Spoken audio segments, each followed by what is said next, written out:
Venkat sir sir நீங்க ஒரு நிமிஷம் ஒரு நிமிஷம் உள்ள செல்வா உள்ள வாங்க. அதுக்குள்ள டிவி சோமு கேளுங்க. செல்வா உள்ள வாங்க. சபாநாயகர் நிகில் முருகன் அவர்களுக்கு நன்றிகள்.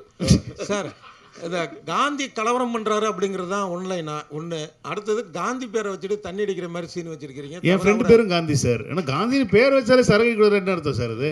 தவிர ஒரு அரசியல் தலைவர் அப்படிலாம் ஒன்றும் கிடையாது. என் ஃப்ரெண்ட், என் பெஸ்ட் ஃப்ரெண்டு பேர் காந்தி. அவன் என்னென்ன பண்ணுறான் தெரியுமா உங்களுக்கு? வெங்கட் சார் இங்க அதெல்லாம் வெளியே சொல்ல முடியும், அந்த அளவுக்கு மோசமான பையன் அவன். அதற்கு நான் வந்து மகாத்மாவை சொல்ல முடியும். மகாத்மா காந்திங்கிறது மகாத்மா தான். அது எப்படி நீங்கள் கம்பேர் பண்ணலாம்?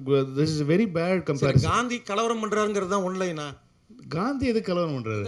இப்போ படம் நான் ஒரு ட்ரெய்லரே ஃபுல் படம் ஒரு கதையே சொல்லியிருக்கேன். காந்தி கலவரம் பண்ணுற எங்கேருந்து கேட்குறீங்க நீங்கள் கேள்வி? ஏங்க இப்படி பண்ணுறீங்க நீங்கள்? இல்லை காந்தின்னு பேர் இருக்கேன்னு கேட்டேன். அப்புறம் விஜயகாந்த் வர்றதா சொன்னாங்களே, அந்த மாதிரி உண்டா? அடுத்தது ஒரு கடைசிக்கு எல்லாமே கேட்டிருக்கேன். யாரெல்லாம் வேணும், யாரெல்லாம் படத்தில் இருக்கிற சர்ப்ரைஸ் எல்லாத்தையும் வரிசையாக கேட்டிருக்கேன். வரிசையாக நாங்கள் சொல்லிட்டு கடைசியில் முப்பாட்டன் முருகன் பாடுறது வருது.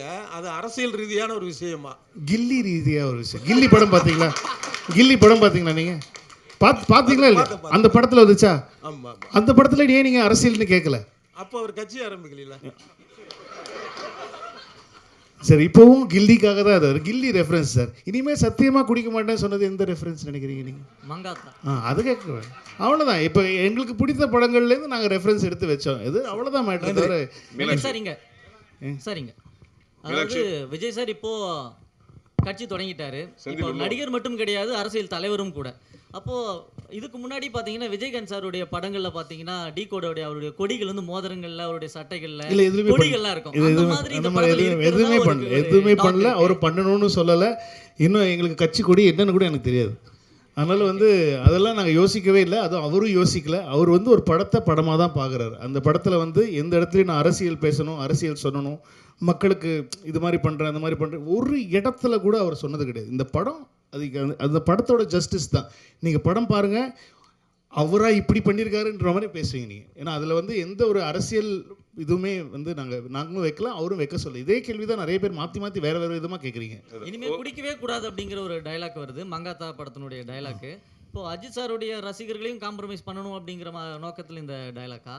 இல்லை, இது வெங்கட் பிரபுவோட டைலாக். இது ரெண்டு பேரையும் நான் தான் சொல்ல வச்சேன்.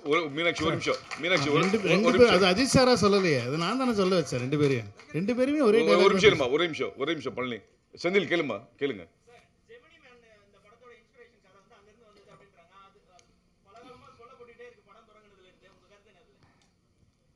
அது நல்ல படம் தான். அது எனக்கு ரொம்ப பிடிச்ச படம். வில் ஸ்மித் எனக்கு ரொம்ப பிடிக்கும். அந்த படம் வந்து ரிலீஸ் டைம்லேருந்தே நான் பார்த்துட்டு இருக்கேன் அந்த படம்.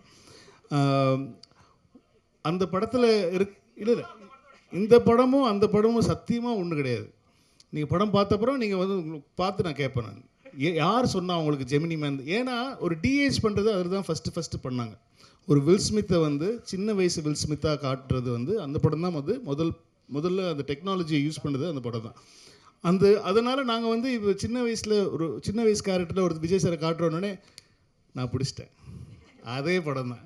அப்படி நான் சென்னை 22 ட்ரெய்லர் பார்த்துருக்கீங்களா நீங்கள்? இல்லைனா நீங்கள் தயவு செஞ்சு இப்போ போய் கூகுளில் சென்னை 28 Part 2 டீசர் பாருங்கள். அதுலேயே சொல்லியிருப்பேன் நான், மாப்பிள்ளையை காணோம், கல்யாணம் ஆகிறதுக்கு முன்னாடி மாப்பிள்ளையை காணோம். இது என்ன படம்? Hang over.